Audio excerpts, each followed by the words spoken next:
Hi mga kaibon, magandang gabi sa atin lahat. So kung makikita nyo, napakarami ng mga inakay natin dito.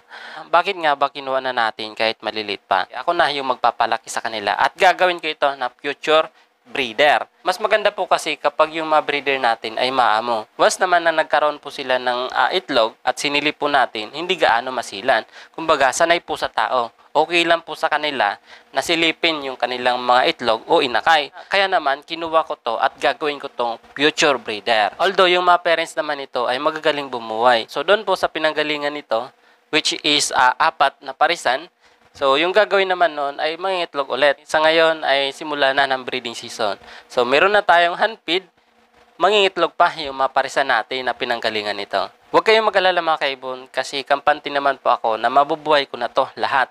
Which is nasa 11 na piraso po ito. So, napakarami na binuhay ko na handfeed. Simula pa lang na pagkapisa niya, kinuha ko na at ako na yung nagpalaki. So, yung iba nga dyan, natipuan ng kapwa mag-ibon natin, na-dispose natin. Dito sa 11 na piraso, hindi rin po ito biro ang pagpapakain. Kasi papakainin po natin sila 3 times a day. Umaga, tanghali, at gabi. So, bago ako matulog, pinapakain ko rin po sila. Maulit na pakainin na yon kinaumagahan. So, pagpakain natin dito sa mga breeder natin, papakainin rin po natin.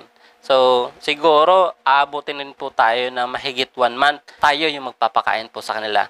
Once na makalipad na po yan, o makompleto na yung balaybo, ilagay na po natin sa cage or sa nursery cage, lagyan po natin ng patoka para sila naman po kusa nakakain. Dito pala mga kaibon sa mga inakay, so meron pala tayong pinapostiran na same hen. So itong pinapakita ko po sa inyo na back to back green possible dilute natin ay same hen. Dahil napansin ko po sila na parehas po sila naglilimlim. At saka meron naman po ang available na mga fertile dito po sa kabilang parisan. Inilagay ko po sa kanila. Noong unang silip ko ay meron pong napisa na 4. Nung nakaraan na 2 weeks, sinilip ko ulit. Nakita ko isa na lang dahil sa basal pair po sila. Kaya naman po namatay. Kumbaga, hindi pa naman po marunong sila na bumuhay ng mga inakay. Pero meron naman tayong mga parisan kahit na basal yan. So, magagaling na bumuhay ng inakay. Lahat nabubuhay yung kanilang mga inakay. Pero dito po sa parisan natin na same hen, although parehas naman po sila nagsusubo, so namatay yung 3, natira na lang isa. So, itong isa ay kukuhanin ko, ihanpit ko rin, baka mamatay pa, so sayang. Para rin makasurvive, so tayo na yung magbubuhay sa kanila. Ngayon naman ay pag-usapan natin, paano nga ba natin malalaman ang gender ng mga ibon natin? Based po sa behavior, hindi tayo magdi-DNA.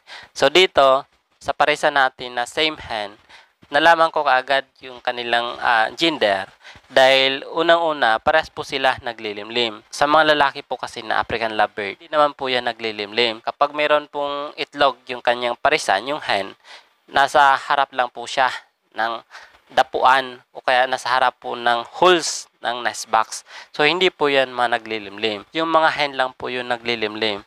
At sa kakatail naman, normal naman po sa kakatail na nagsasalitan po ng naglilimlim. Pero sa mga African, dito sa lahat ng mga parisan ko, wala pang ni isa na kak na naglimlim. Yan po yung tatandaan natin. Hindi po naglilimlim ang mga kak kapag African. Pangalawa naman ay based po sa kanilang behavior. So, tatandaan natin, yung kak ay hindi po yan naghahakot ng nesting material. Although, naghihimay rin po yan, dulo-dulo lang. Kumbaga, hindi po sila naghahakot ng nesting material, papasok doon po sa mga nest box. At ang pangatlo, matatapang. So, yung kapag hen po ang African lovebird ay matatapang po sila. Although, sa mga kak naman, chill-chill lang, hindi po gaano matapang, hindi rin po gaano masakit makakagat. At saka, yung mga hen, masakit makakagat, yung iba dyan na kapwa natin mag-ibon, para malaman po nila yung gender ng kanilang ibon, nagpapakagat. Kapag masakit daw makakagat, nasusugat, hen.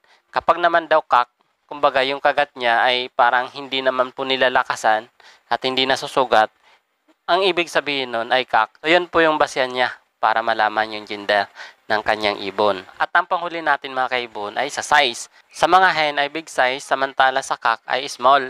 So meron rin naman ng mga parisan tayo na meron tayong mga ibon na big size. Mas accurate mga kaibon kung meron naman po tayong budget, ipa-DNA na lang po natin para makasigurado po tayo sa gender ng ating mga ibon. Although mataas rin naman po yung chance kung magbe-base po tayo sa mga behavior. Pero para mas makasigurado po tayo talagang wala pong mintis, pa-day-in na lang po natin. Siguro nag-range po yun ng 350 to 370 bawat isa. So yun lang mga kaibon, sana meron po kayong natutunan sa ating video sa ngayon. So kung meron po kayong katanungan, so please leave a comment below. Stay safe and God bless.